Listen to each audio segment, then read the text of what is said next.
welcome to Maddie's Mythical Tales. Today we are off to see the Tim Burton exhibit in London at the Design Museum. I am beyond excited. Oh my god, I've seen it touring around Europe and I've really wanted to go, but now it's in London and I've got the tickets and we're going today and I'm taking you along with me. I'm going to show you around, see what's there. I've been trying to stay off of any spoilers. I have seen one spoiler of the cat suit that Michelle Pfeiffer wore in the Batman movie that Tim Burton made. Oh my god, I'm so excited because I recently went to the Batman exhibit in London and there were so many cool costumes there, but that one wasn't there. So, oh my god, I get to see it as well. Yes. I've got my nails painted black. I've got my Batwing eyeliner on. I've got my Alice in Wonderland bag. And I've got my red skirt on, which is resemblant of Lydia's wedding dress from Beetlejuice. That's my favourite film of all time. I watched the Beetlejuice movie the other day. Oh my god, it was so good. I loved it so much. But yeah, it holds a special place in my heart, that one. But yeah, let's head off to the station.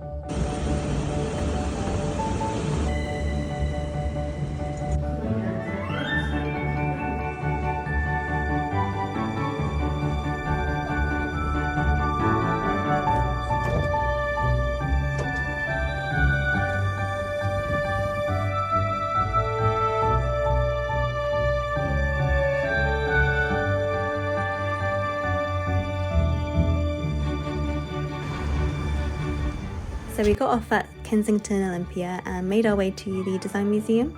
We wanted to stop off at Starbucks along the way because we wanted to try something from the new festive menu.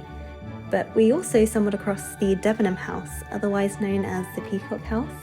It was built in 1905 by one of the owners of Debenhams, and it's a beautiful example of an arts and craft movement house, with the exterior being made of Royal Doulton Carrara marble and peacock green and blue Bermontoft tiles.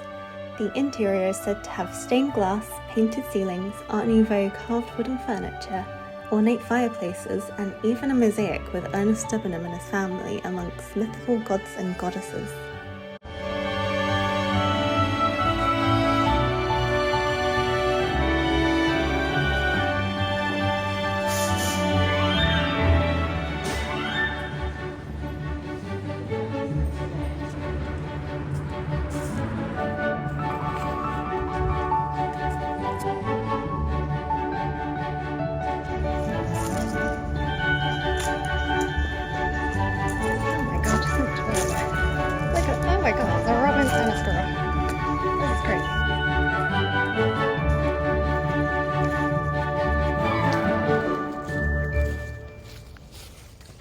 So we're in Holland Park and we're making our way to the Design Museum. We've got about 30 minutes to get there, so I can't believe it. Like, it does not feel like I'm in London right now. It feels like we're in like a fairy tale forest.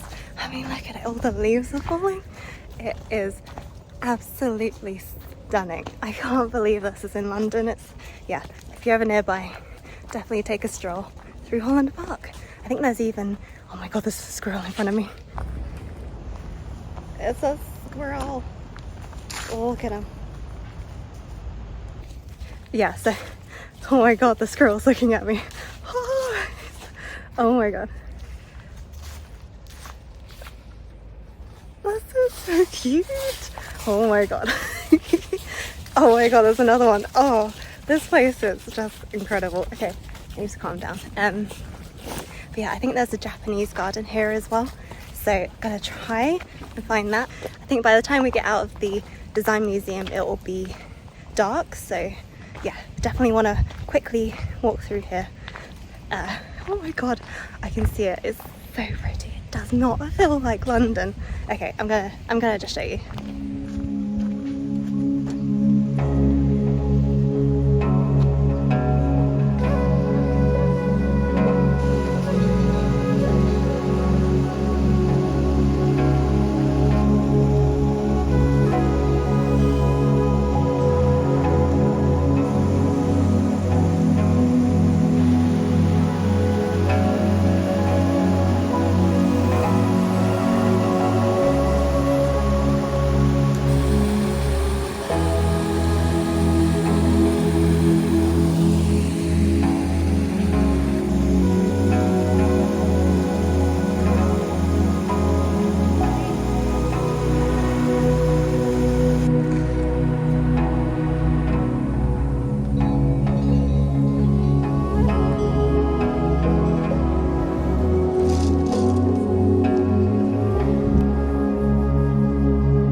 finally made it to the Design Museum and were immediately hit with Barbenheimer vibes.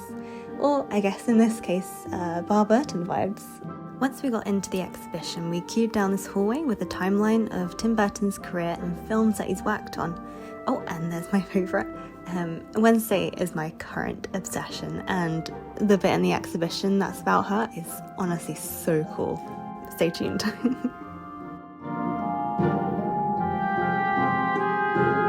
I also had no idea that Tim Burton was actually employed by the Disney company.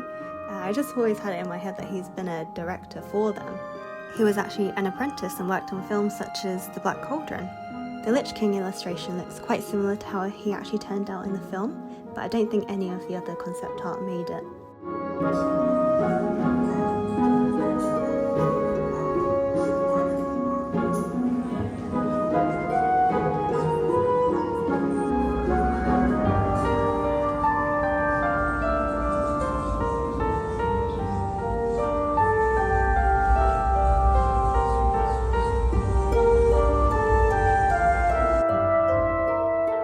They also recreated Tim Burton's desk setup, and it's got so many hidden gems in it. And I love that they hid a tin of Derwent colouring pencils, because we recently went to the Lake District and visited the Derwent Museum of Colouring Pencils, so hopefully I'll have a vlog on that soon.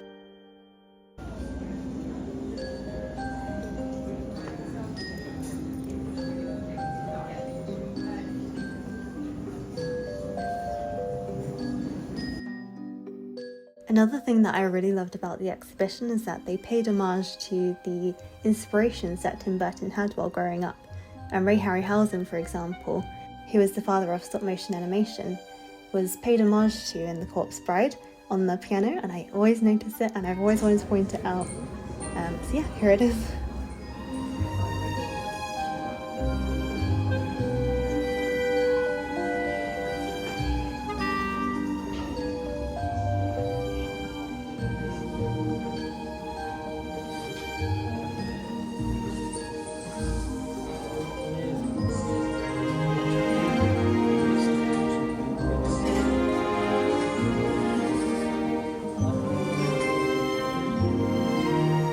Corpse Bride is one of the most beautiful Gothic fairy tales, and it was so incredible getting to see these sketches.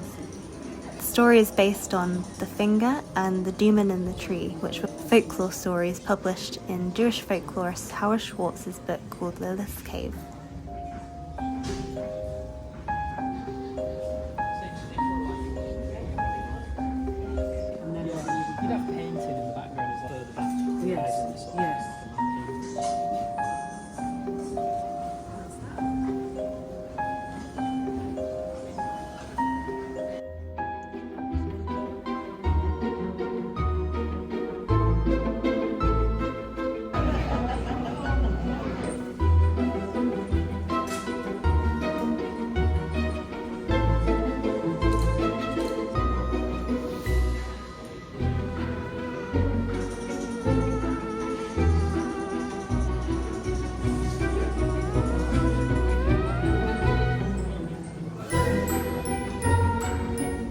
I think Tim said before that he'll never do a sequel to The Nightmare Before Christmas, but I would absolutely love to find out what's behind all those doors in the forest.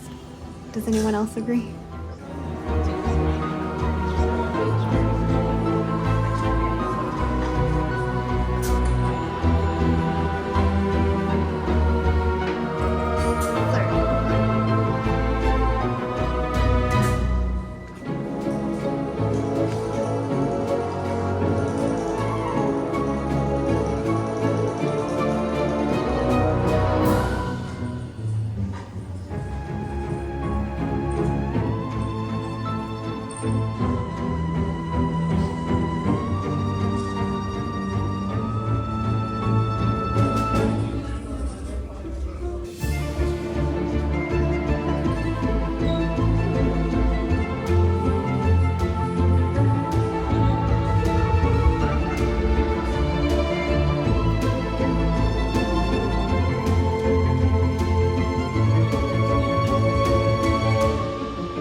Getting to see Alice's red court dress in person was absolutely mind-blowing. It was so beautiful. Oh my god, this was probably my favourite part of the exhibition. My only criticism is that there should have been more Alice in Wonderland stuff. And what was even more amazing was getting to see the Headless Horseman's outfit. I didn't realise how much detail there was in the stitching. There's dragons stitched into his chest. And like his whole cape is covered in this beautiful, ethereal, dreamy pattern. I think it was inspired by Van Gogh. It's so detailed.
Here we get to the iconic Catwoman outfit. It's actually incredible that this costume still exists. For each take, Michelle would literally be sewn into this costume and then be lathered up to give it a glossy latex effect, and after each day of filming she'd have to be cut out of it.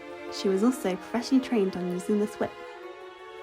I could not believe that they had the actual Wednesday dress here. Oh my god, this was so cool to see in real life. They found this in a charity shop, and Colleen Atwood, who was the costume designer for quite a few Tim Burton films, she just judged up a bit, and oh my god, it's just magnificent in real life. Also, does anyone else remember this film? Eva Green and Tim Burton were such a good pairing. He's actually featured quite a lot of impressive female leads in his films and TV series. There's Gwendolyn Christie, Catherine Zeta-Jones, Winona Ryder, Catherine O'Hara, Helena Bonham Carter, Christina Ricci, and even Lady Gaga is rumoured to be in season 2 of Wednesday. Oh my god, I am gonna freak out when I see that. I am so excited. And here we walk down the warped, checkered hallway where we find some of Tim Burton's personal projects and unfinished projects, including this one of Romeo and Juliet, which was almost made for Disney.